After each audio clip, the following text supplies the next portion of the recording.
aprecia la ocasión para hacer un reconocimiento al SUNTRAC como un organismo social de trabajadores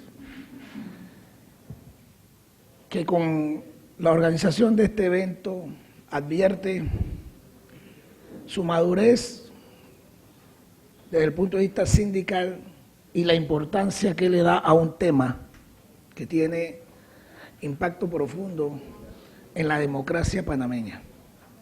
Y es el tema del sistema de administración de justicia y su crisis institucional.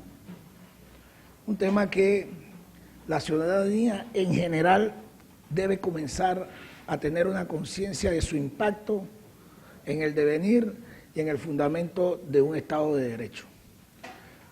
Creo que este es un inicio importante y sobre todo en el marco de una coyuntura donde pareciese que la crisis del sistema se agrava al nivel más insostenible.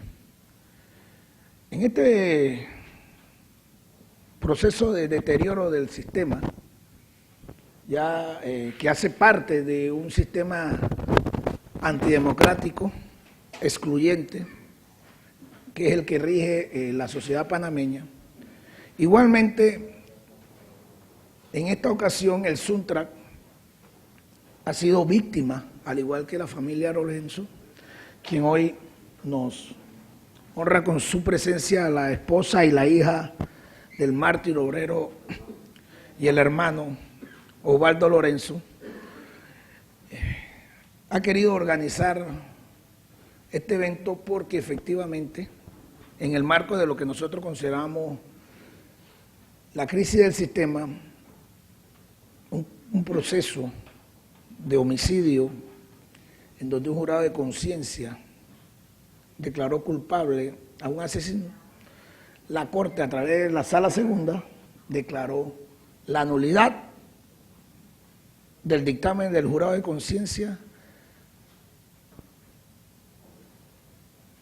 revocó la sentencia y le dio libertad al asesino.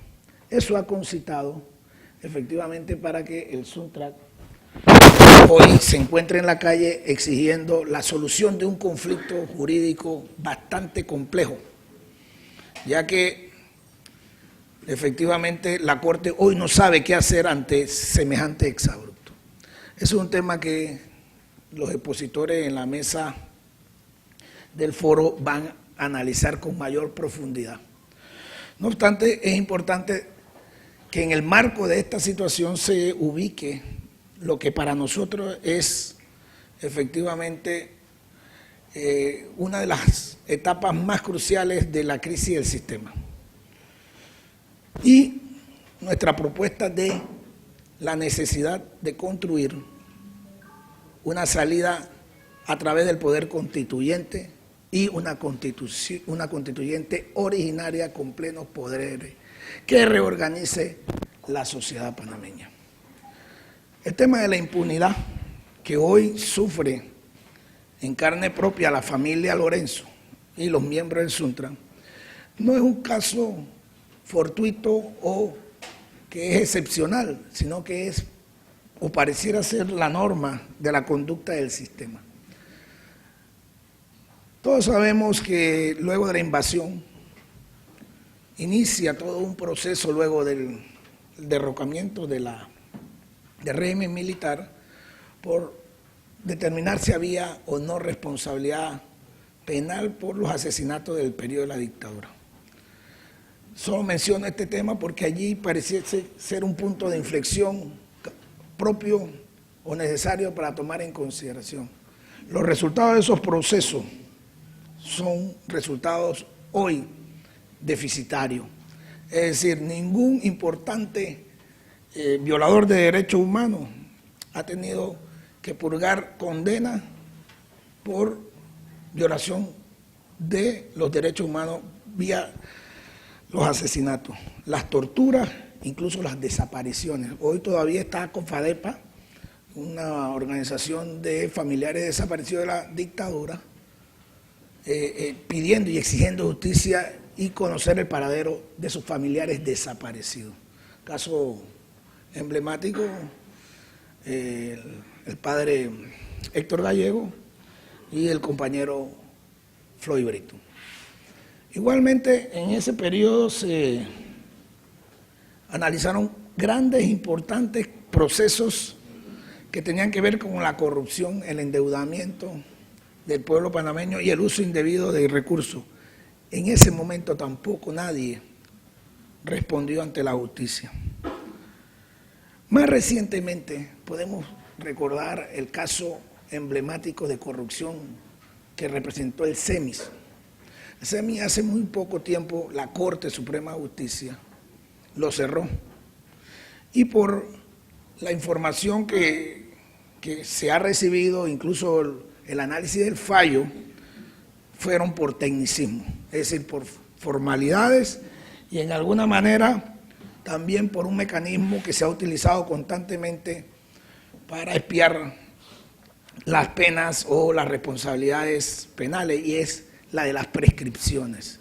Es decir, después de cierto periodo de tiempo en donde las autoridades no dan respuesta frente a una investigación, hay un fenómeno jurídico que se llama la prescripción.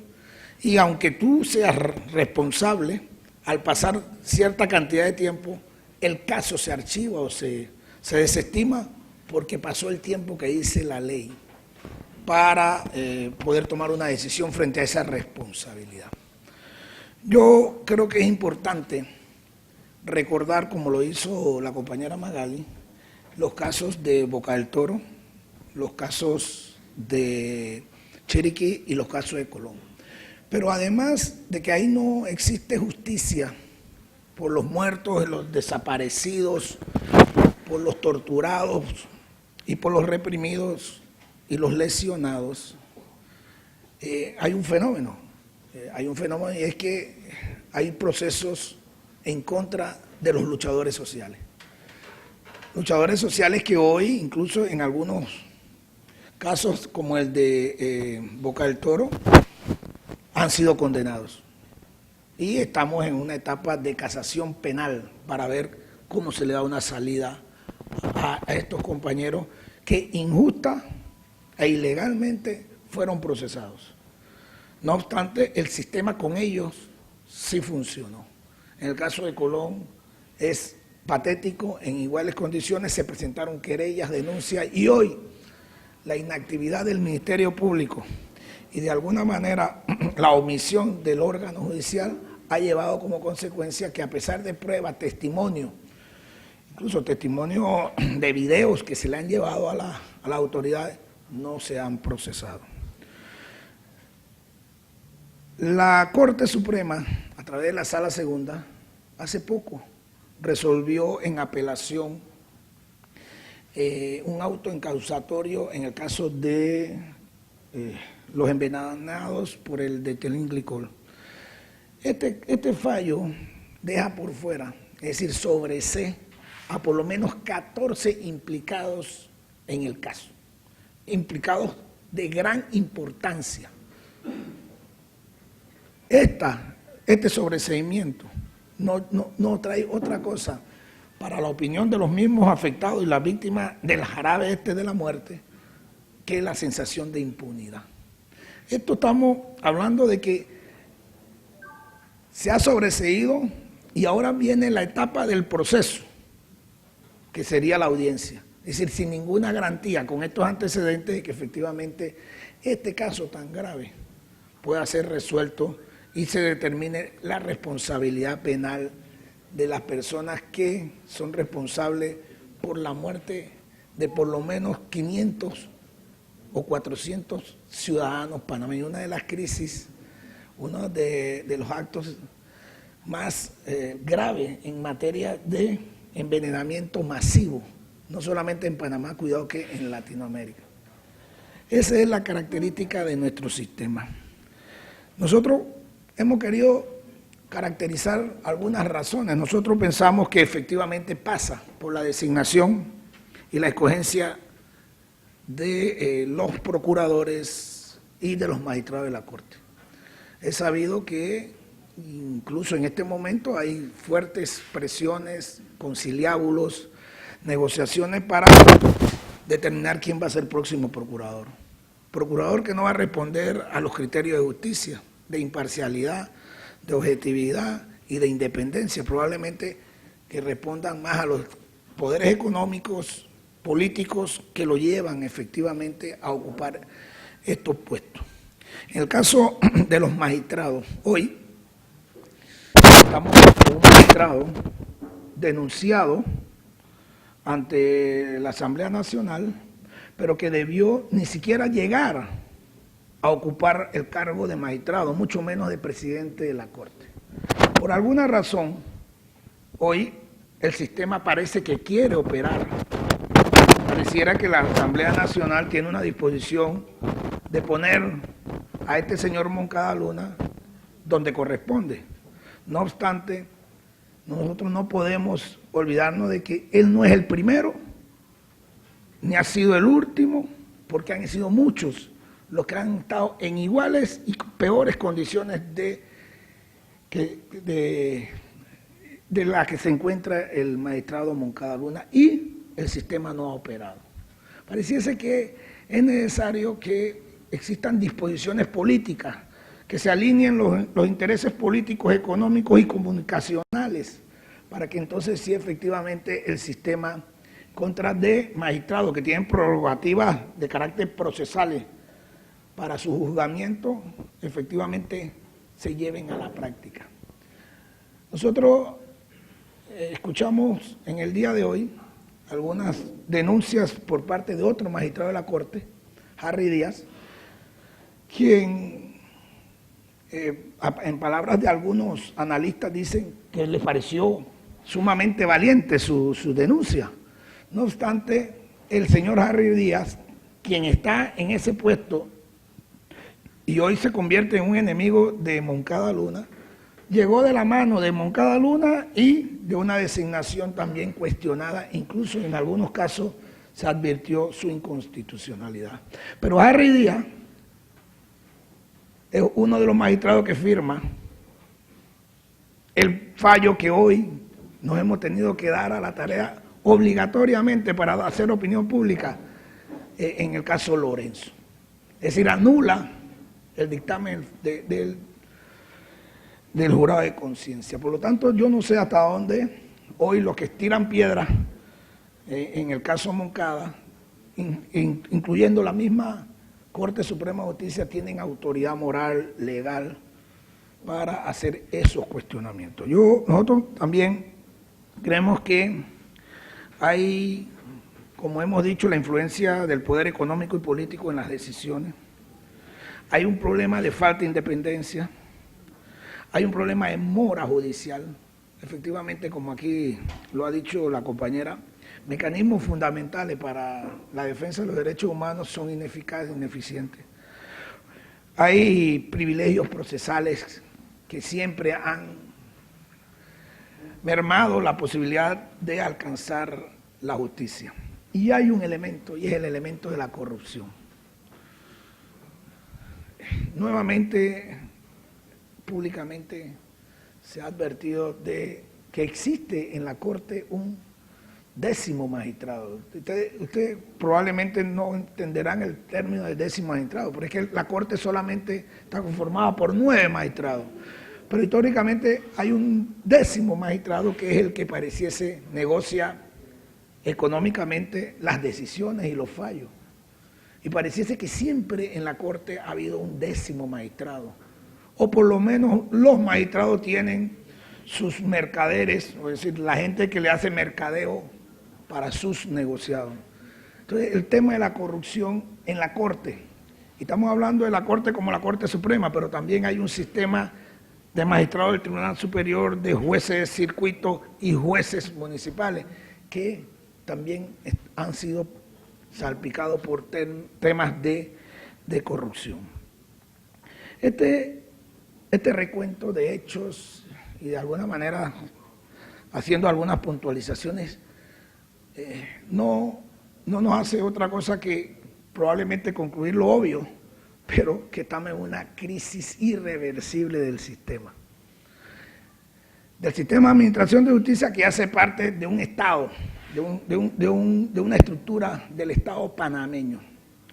Esta estructura del Estado panameño pienso que es el momento de sacudirla, a palabras de por lo menos del Frente Nacional por Defensa de los Derechos Económicos y Sociales, frena de eso.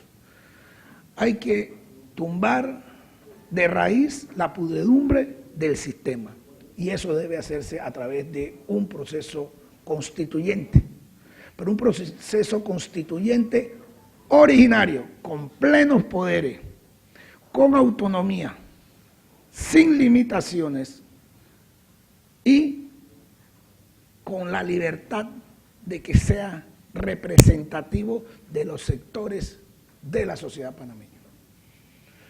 Parece, y es muy previsible, que el Ejecutivo, haciendo uso de la facultad que la Constitución le da, vaya a convocar, en base al artículo 314 de la Constitución, una constituyente, pero una constituyente paralela.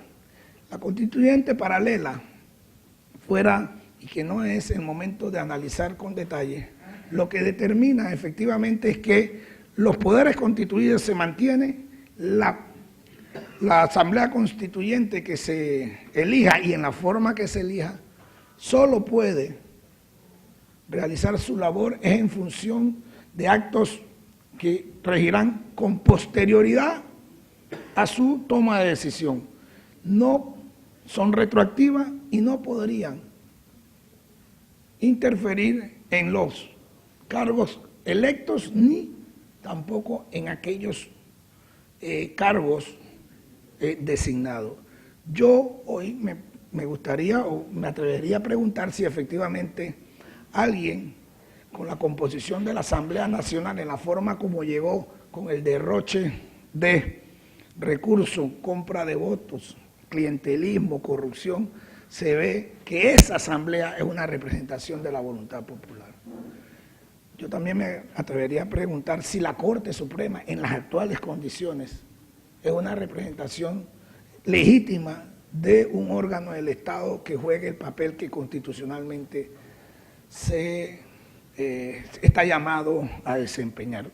No obstante, el Ejecutivo parece que esas son las líneas que se van a ir desarrollando. No corresponde a las organizaciones sociales de trabajadores, campesinos, estudiantes, intelectuales comprometidos, más allá de solamente abogados, porque la constituyente no es un tema de abogados solamente,